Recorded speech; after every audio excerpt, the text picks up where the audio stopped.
47வது ASEAN உச்சநிலை மாநாட்டின் ஒரு பகுதியாக மலேசிய பிரதமர் டத்தோஸ்ரீ அன்வார் இப்ராஹிம் உலகெங்கிலும் குறிப்பாக காசா பகுதியில் அமைதியை நிலைநாட்ட அமெரிக்க அதிபர் டொனால்ட் ட்ரம்ப் ஆற்றி வரும் பங்கிற்கு தனது நன்றியை தெரிவித்தார். உலகிற்கு தேவைப்படும் முழுமையான அமைதியை உறுதி செய்வதில் ட்ரம்ப் தொடர்ந்து கவனம் செலுத்த வேண்டும் என்றும் அன்வார் வலியுறுத்தினார். இந்த கூட்டத்தின் ஒரு வரலாற்று சிறப்புமிக்க அங்கமாக நீண்ட காலமாக எல்லை பிரச்சினை கொண்டிருந்த தாய்லாந்து, கம்போடியா ஆகிய நாடுகள் கோலாலம்பூர் அமைதி ஒப்பந்தத்தில் கையெழுத்திட்ட பேச்சுவார்த்தை மூலம் வேறுபாடுகளை தீர்த்து கொள்ள உறுதி பூண்டன.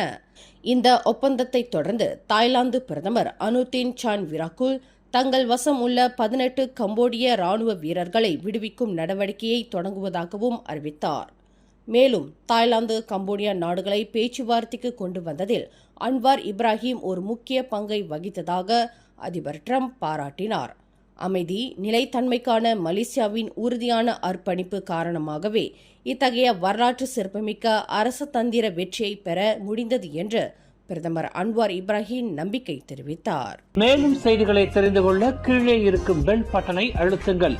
உங்கள் மகிழ்ச்சியை வெளிப்படுத்த லைக் மற்றும் ஷேர் செய்யுங்கள். தொடர்ந்து திசைகளோடு இணைந்திருக்க சப்ஸ்கிரைப் செய்யுங்கள்.